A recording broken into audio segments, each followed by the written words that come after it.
that we follow cannot be tamed or hemmed in or caged. It's free. And we learn in our own awkwardness that we were never expected to be perfect. That we were never expected to have it all together or know exactly where we're going. But we know which the step to start out with is the right direction. Because we know what the step in the wrong direction is. Right? And that's all we know. And then we just have to have a gratefulness for what it is that we have, an acknowledgement of what we don't. And we thank God for everything that is right before us. So I'm grateful for you guys being here. Being together is so huge. That's right, Charlotte. And I heard some encouraging words this morning. I was listening to this guy, and I just want you to keep in mind that if I mention politics, I'm not endorsing any particular or anything. It's just not an elephant to be ignored. But at the same time, you know, we have diversity in here, true diversity. And I don't care how far left, right, straight down the middle, up in the air. I don't care really where you're at.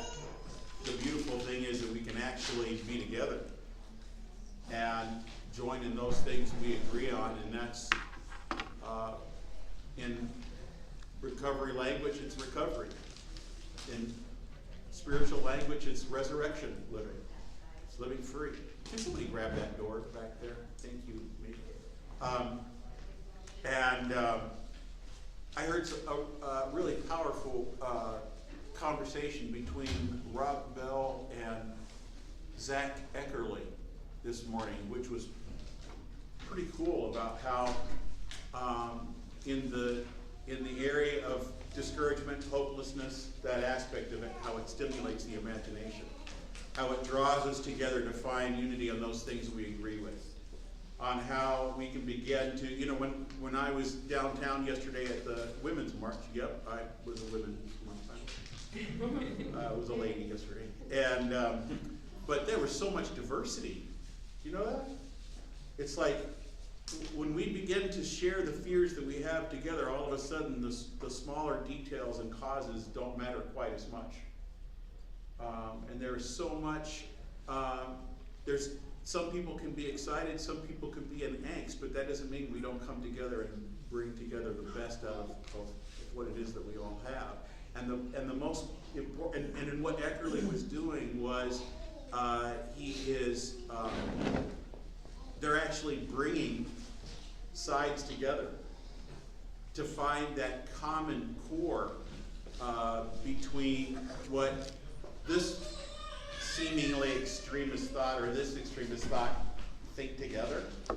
And I won't even go into the details of what that can be, because that alone can cause, you know. But you know what ends up happening when we think about that? Letting go of a cause for a second to listen. Letting go of a way to listen.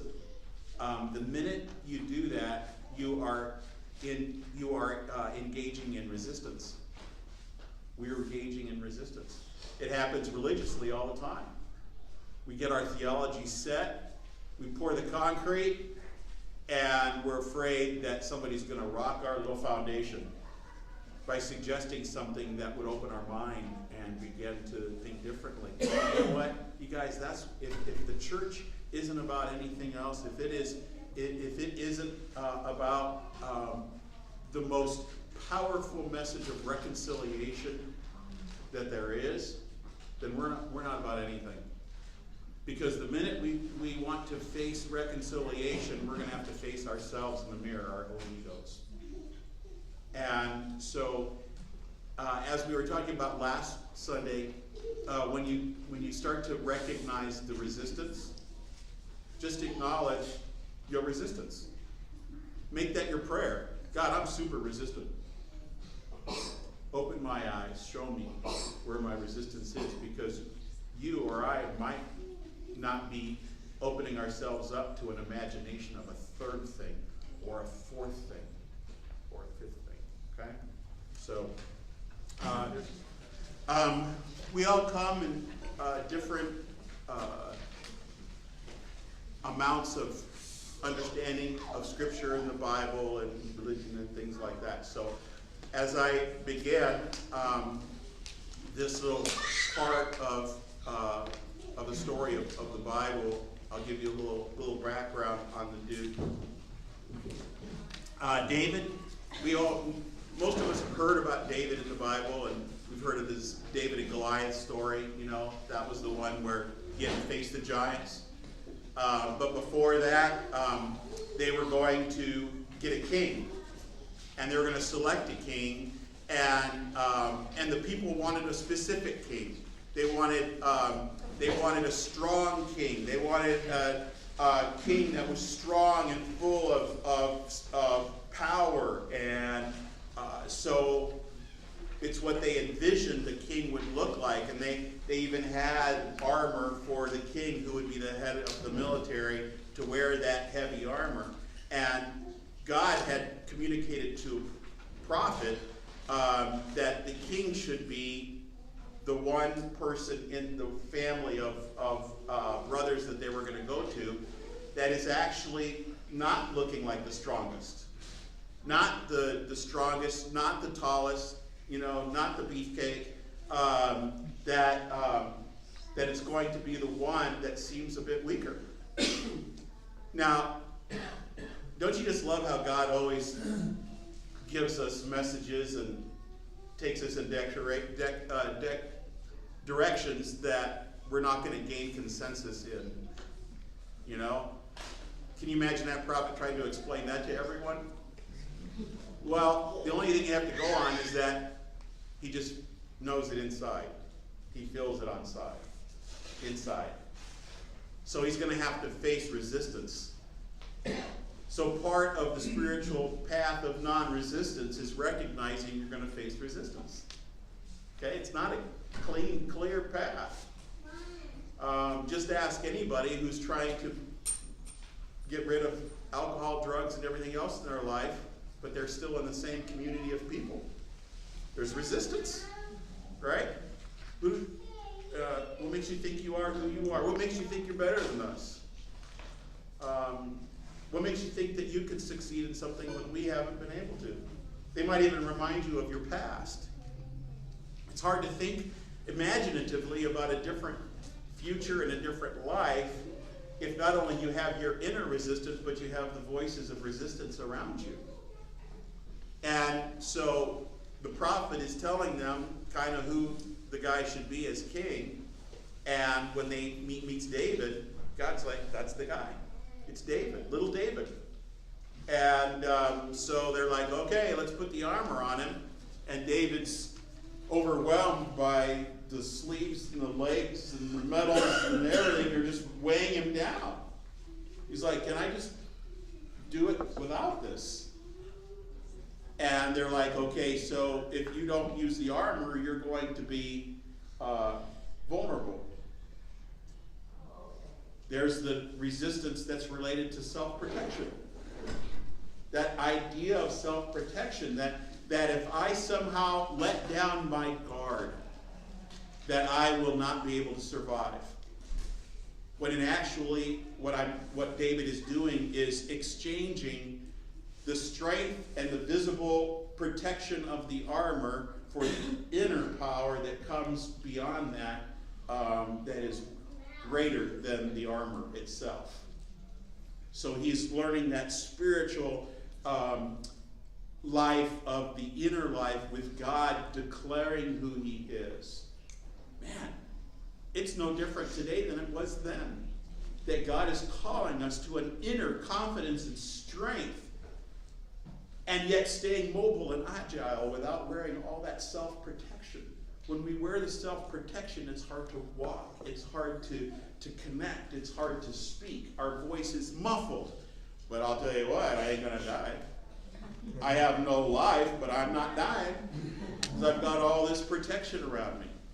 It's hard to let go of that self-protection. You know, we would rather have arguments by sitting on this side of the wall and launching verbal hand grenades over to the other side. And that's the way that we live this life, instead of the vulnerability of putting down our self-protection. Because one of the aspects of the spiritual life of sitting in the presence, the capital P presence of God, is letting go of the self-protecting heart, even religiously, even in our theologies, always being open to what God is telling us. Not that we abandon the goal, not that we abandon our passion, but we abandon the structure that we created that we thought was the only way to make it happen. So here's David. He says, can I just use this little slingshot thing that I got? Can you imagine what they were laughing, how they were laughing at him when he's going to go to war with giants with a slingshot? Okay? So if the little guys in basketball have their speed taken away from them, they're going to get demolished by the 7-footers. Isn't that true?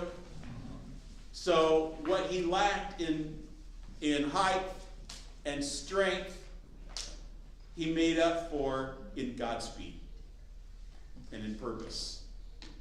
And if we, in our self-protection, we are actually protecting those things which make us strong, and we hide the weaknesses that we have. So non-resistance is actually making us strong in the weakest sense of the word, and it's causing us to be weak in the strongest sense of the word. It's the paradox. And so David defeats the giant. It was a good shot with that slingshot. And then, kind of like my mother was with the girdles flying across the room when I was speaking up too much, So I knew, there she catch me. So he had so much experience and so much power and so much to rely on where God was with him in these moments of strength and whatever. And then this one day he's feeling pretty good about himself. He's got a good head of hair. I don't know why I went there first. He's got a good head of hair. He's feeling pretty confident. He's leader. He's king. He's got everything going for him. What could go wrong? And not only that, but God's on my side. I got the right theology. And I'm feeling good about myself.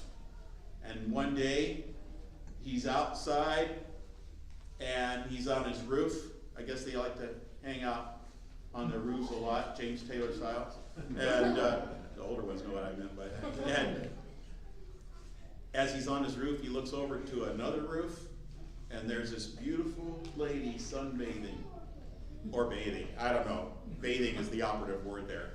And he looks at her, and he decides soulfully, I want that. I want to have, yeah. That's happening. That is totally happening, right? And so he invites her to, Lucy's on 16th Street, and so they get together. She gets pregnant. Well, here's the problem. Her husband Uriah, he wasn't there, okay? But he was his head military guy, and they were at war. And I believe it's Uriah. I don't know. I didn't read the Bible. I saw the movie, so I'm not. But I think it was Uriah. And he's at battle. So this is all happening while he is fighting David's war. So he's out there, and so they find out. Bathsheba finds out that she's pregnant. Okay, so he says, "What am I going to do?" So he decides, rather than fessing up, dealing with the consequences. Come on, don't tell me you can't relate to this. I'll fix it before anybody finds out, right? Sends for Uriah to come back home so that he can be with his wife Bathsheba, and then she's pregnant, and it's his child, right? So Uriah comes, perfect plan, right? To protect his image, his title, and everything else. Uriah comes back. he looks out across from his house, and Uriah is sleeping on the porch. And he walks over and he's like, dude, seriously, your wife is awesome. I mean, rumor has it. And what are you doing sleeping on the porch? And he's like, how can I be comfortable with my wife when all of my men are out there fighting? Just kill me now, David's feeling, And so David says, okay, listen, this is the bad news. And I am a worm, and I just, no, he doesn't. He says, let's send him back into war, and maybe he'll get killed being in the front line. And then I won't have to deal with this. So Uriah is sent back out. Remember, this is David, the man after God's own heart, who he witnessed the miracles and the power of God's compassion and choosing. It's not like he's the bad guy, okay? This is the same guy. And so he sends Uriah, and sure enough, Uriah gets killed. And then the prophet comes into David's life, but it looked more like a neighbor borrowing a cup of sugar, and says, hey, David, there's a story about this man who went and took somebody else's stuff, and without asking or anything, and then when the man found out, he was upset, but he went and just took whatever he wanted from this. What do you think of that scoundrel? We got to do something about that. That is wrong. And he's like, David, you are that man. David, you are that man. Oh. And he's grieving his own behavior. For us on the outside, we look at it and go, dude, you knew what you were doing was wrong. You knew. But isn't that the way that we are? We forget. We forget that we were chosen in our weakness. You weren't chosen in your strength. You might be years down the road in recovery, or you might have a position. Your financial circumstances might be better than when you were desperate, crying and negotiating with God that you're going to serve at St. Vincent de Paul the rest of your life if he fixes it. You may be further along now, but it's amazing how soulfully we can forget that it was in our weakness that God called us, not in our strength, so that he would get the credit. And it's in that humility that will afford us and help us in those times of weakness, of temptation. It's not our strength and our cockiness or our religious behavior or I think we're better than anybody else. It's in our realization that we were chosen in our weakness. I still am weak, and it's God who makes me strong in all circumstances. And when David is sorrowful, he realized what had taken place. And he goes to God, and he humbles himself, and he cries out, because he did have a good heart. And he's upset. And he says, there's going to be consequences for this. You know what the consequences were? Is that in this story, God took his oldest child. That was going to be the consequences. When I first read that story, when I first paid attention to that story, it was when I was in the midst of my first separation.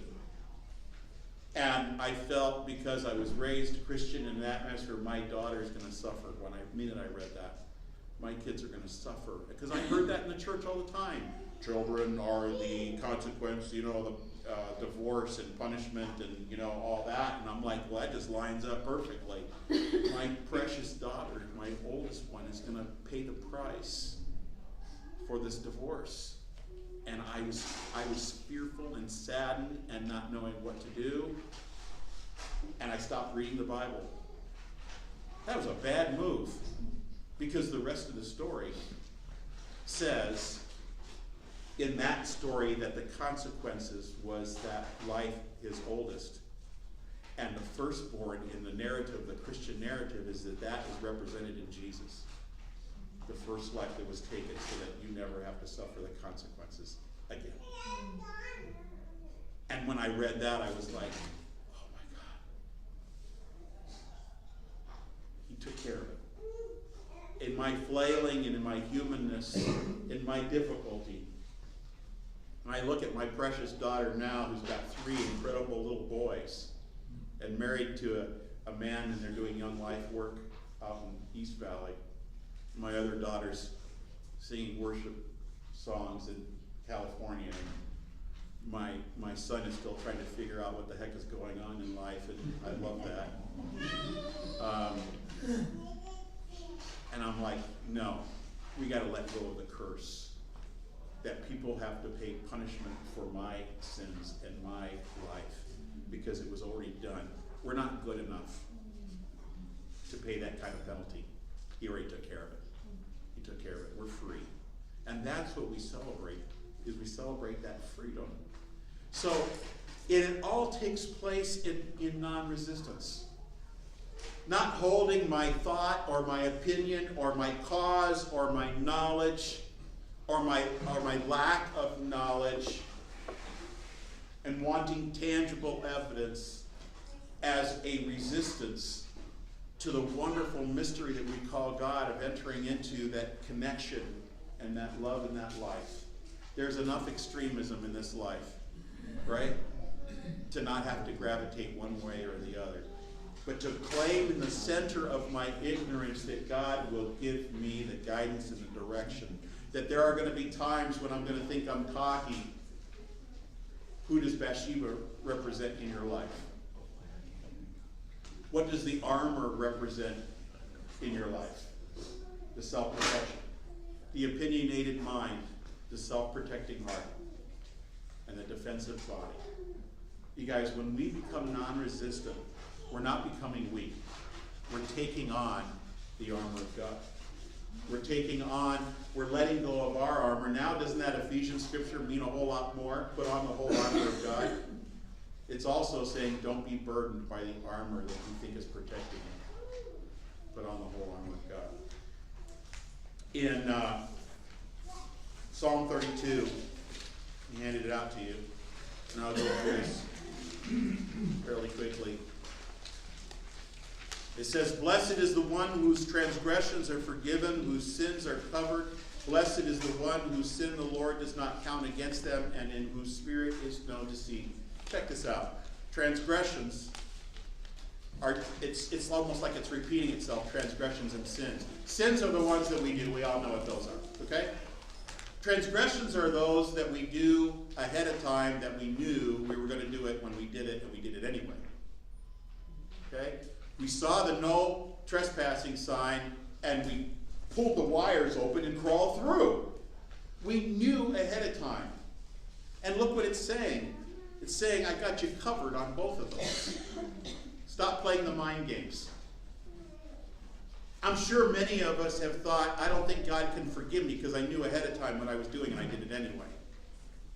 The ones that I accidentally did, oh, come on, give me a break. I've never heard of an accidental sin. Oops.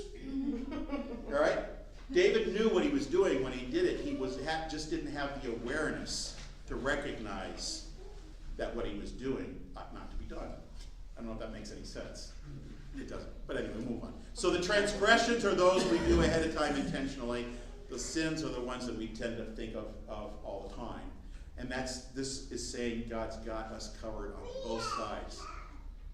And to the religious, law-demanding person, they go, that can't be right. But you know what? If they don't receive that and they have non-resistance to this truth, then they will never understand humility. Because when I stand in the face of God, who says that there's no way out of his love and his forgiveness and his compassion, I'm humbled. Brendan Manning calls it the furious love of God. Furious love of God. It rides in and just hunts us down until we relinquish. No mas. I guess I'm going to have to take your love instead of earning it. Isn't that amazing how much we want to earn it and perform and succeed? I think what we're afraid of, and maybe I'm wrong, but I think we're afraid that somehow I'm going to settle for mediocrity if I let go. Right? That somehow I'm going to lose my edge. That somehow he's going to rob me of my cause and my purpose. No, he's going to give it back to you, but he's going to give it with God's knowledge, not your own. Is a deeper understanding. It says, when I kept silent, my bones wasted away through my groaning all day long. Oh, You ever felt that? Man. For day and night your hand was heavy upon me. When we experience God's presence, it can either be peace or it can be heaviness. Because we don't want him to see what we're seeing. We're wanting God to hide his eyes because we feel shame. But he's saying, I have to press down heavier on you so you know I'm still here and I'm not leaving. For day and night your hand was heavy on me. My strength was sapped as in the heat of summer. That's when we try to isolate and run, protect ourselves. Then I acknowledged my sin to you and did not cover up my iniquity.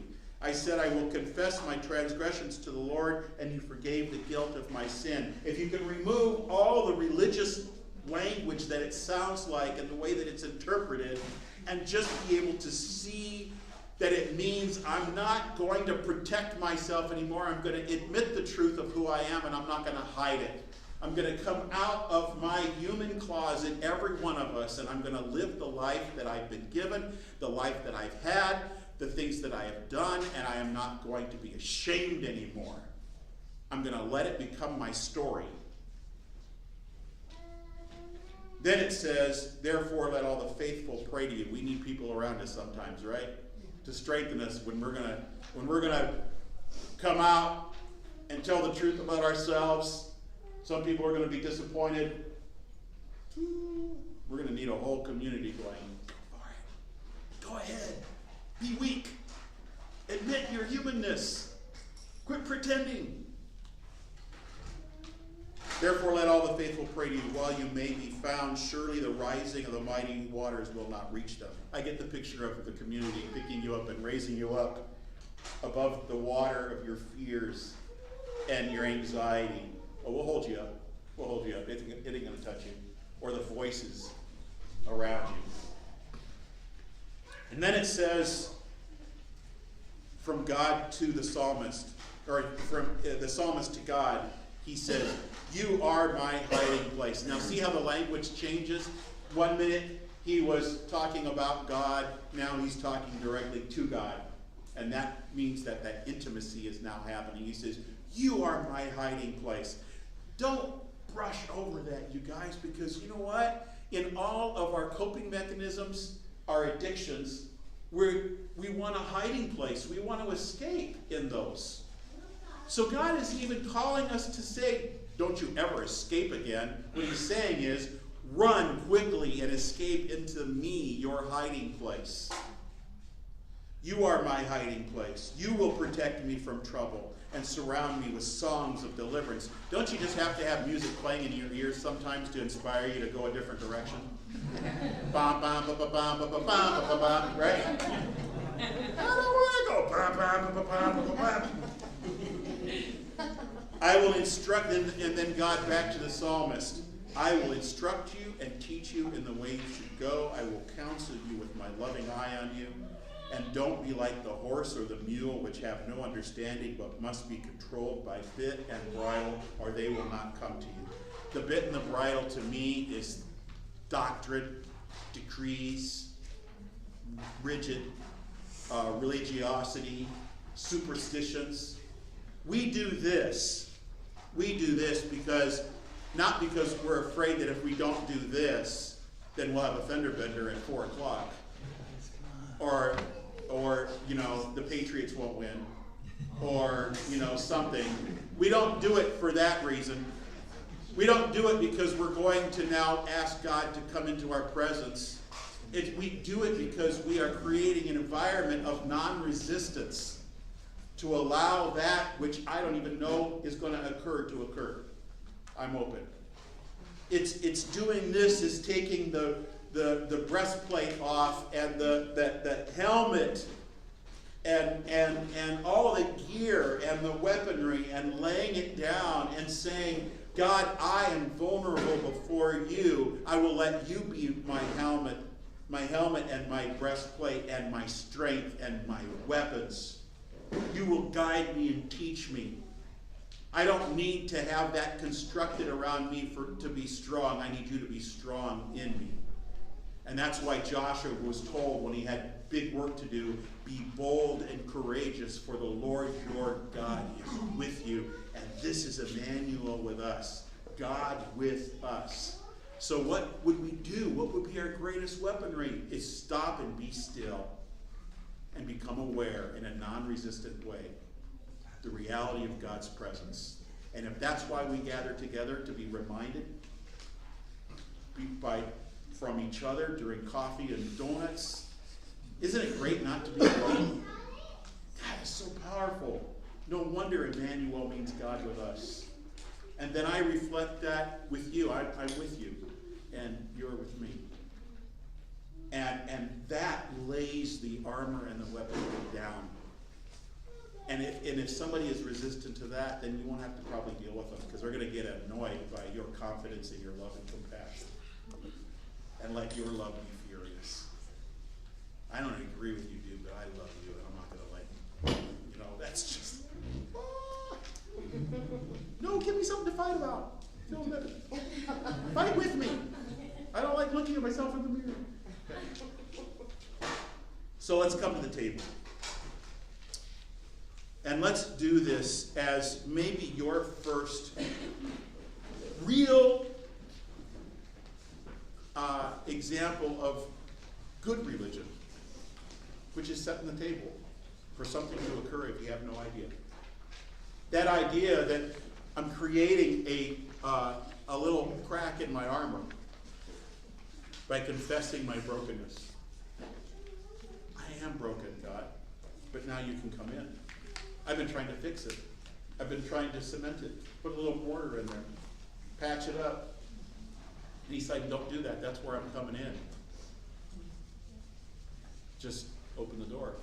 I think I sang that in your let love open the door. Isn't that something?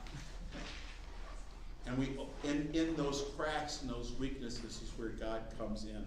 So don't change anything before you come up to the table. Don't get it all together. That would be a huge mistake. He's saying, come as you are, in the wildness of who you are. And let the Holy Spirit pour himself into the cracks and the openings in your life that you thought you had to keep together. And he said, no, you can't do it. Nice try. I'm convinced that when I come face to face with God, he'll look at me and I'll say, how to do? And you'll say, Henry, good ideas, bad execution. Come on in. We're never going to get it together. But like Paul said, it's not that I have gotten it all together now. Just because I look confident and I'm excited and I'm experiencing joy, it's not that I've gotten it all together. It's that now knowing this and forgetting what is in the past, I press on towards the goal, which is to be in the perfection of Christ Jesus and rest in there. Father, thank you for your love and your compassion and your grace and your mercy, for your imaginative call to all of us to be together and cry out and take a break from our longings, our demands, our causes, to rest in the community of your imagination and your love. We come with our fear and with our doubts. And as we consume the body that has been broken for us and blood that is poured out for us, may we take it as a celebration that you have overcome the world